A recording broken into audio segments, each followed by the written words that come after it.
In New York, plants feel threatened by humans, so they decided to defend themselves, but they do it in a very particular way. People are hurting themselves, and an uncontrollable wave of suicides is hitting the northeastern United States. That's why today, The Happening.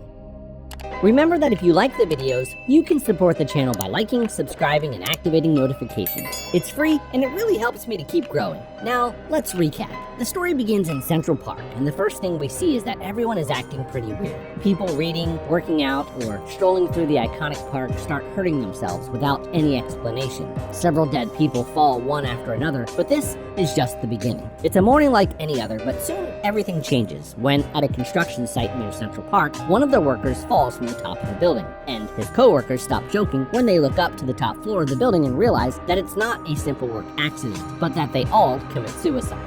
Now, let's meet the protagonist of our movie, whose name is Elliot Moore, and he is a science teacher at a high school. Everything is going well until the suicides begin to alarm the entire population, and the students must be evacuated because a terrorist group is identified by the authorities as the main responsible for the attack. Apparently, they used a toxin that starts with speech confusion, physical disorientation, and the third and most creepy one, suicide.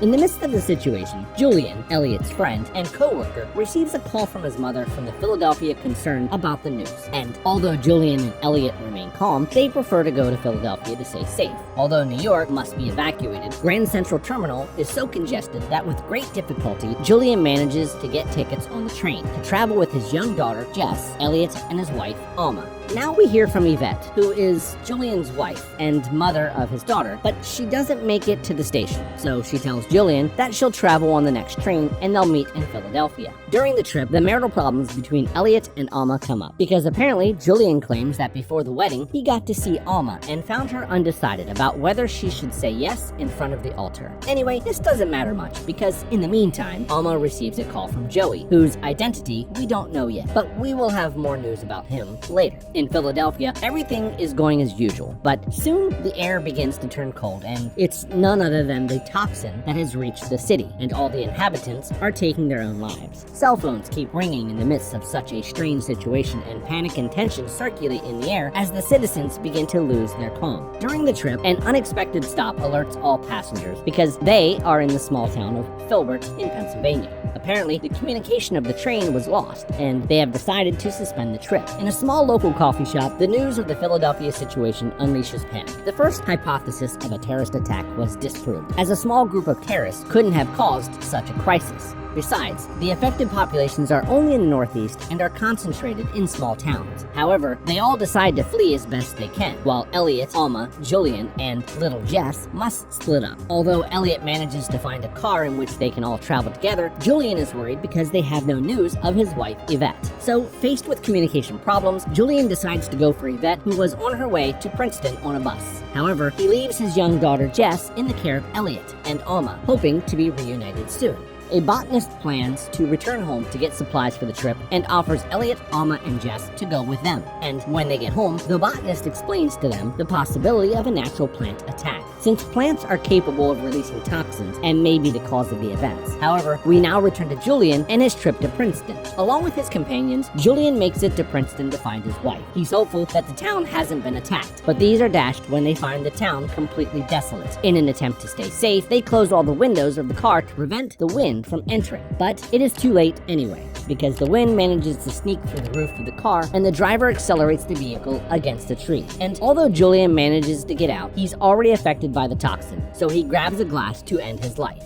On the other hand, Elliot and the botanist try to find the best solution to save their lives from the toxin. But on their way, they find the first corpses, a sign that the population they are headed to has also been affected. On their detour, they meet Private Ouster. He warns them of the disaster, so they must detour the road again. The problem is that they find themselves at the crossroads where all the travelers are fleeing from the disaster. In the middle of the mess, a woman in the group manages to communicate with her daughter in Princeton named Stacy, who, before she died, managed to confess to her that that everyone in Princeton had died, and Elliot and Alma hear of the sad end of their good friend Julia. They realize that Jess has been left in their care, and they are all she has after the death of her parents. Despite all the confusion, Elliot starts to organize a plan together with Private Ulster. Trying to gather the data, they realize that the attack started in the larger, more populated cities, all the way down to the smaller counties. And just here, they manage to tie up some loose ends and realize that large groups of people are more risky. In view of this, they decide to split up. Some will go with Soldier Ulster, while another group will be in charge of Elliot. Our protagonist heads towards a small nearby county, so small and sparsely populated that it doesn't appear on most maps. On the way, Alma decides to confess to Elliot who Joey is, who seems to be a coworker she went out for dessert with one day. However, she also confessed that it was just that and has no importance, but she wanted to confess it if death came to them under those circumstances. At one point, a breeze hits Private Ulster's group, causing him to use his gun to end his life and the rest of them. At the sound of gunfire, the wind comes towards Elliot, Alma, Jess, and the rest of their group, and in a desperate attempt to save their lives, they decide to split up into even smaller groups. After separating into smaller groups, the wind dies down, and they seem to save their lives. In the middle of the road, Elliot finds a couple of radios with some signal where they speculate that radioactive plants may be the main trigger for the mass suicides. Arriving at a house, they manage to get some rest and recharge their batteries. Just as they leave the house, they see groups of people also seeking shelter in the same house where they had been. However, they confirm their theory, and as there are many people together, they soon begin to get hurt. By this point, several hours have passed since the events in New York,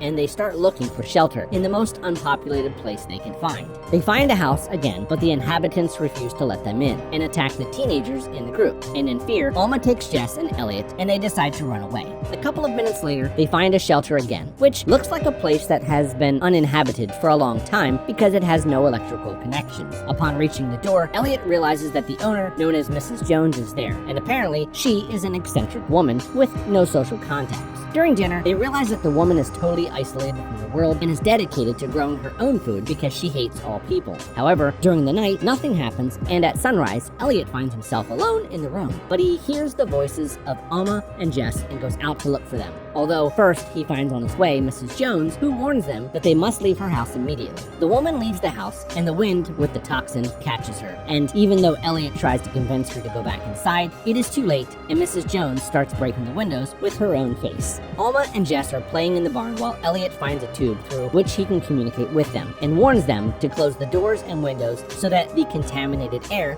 doesn't affect them. At this point, they remember their first date as they talk about the ring Elliot gave Alma and also realize how much they love each other.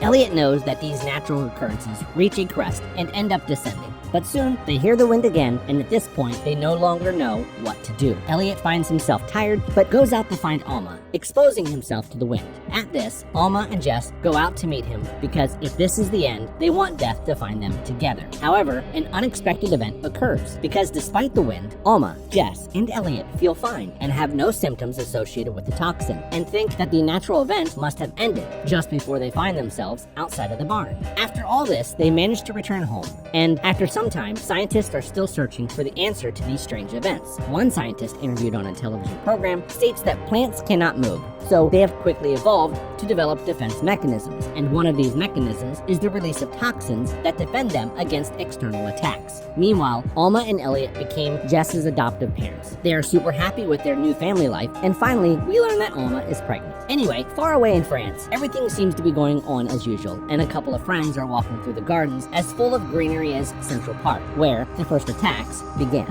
Everything is going well until one of the friends seems to have trouble speaking, and the words fail to come out of his mouth, as they normally do.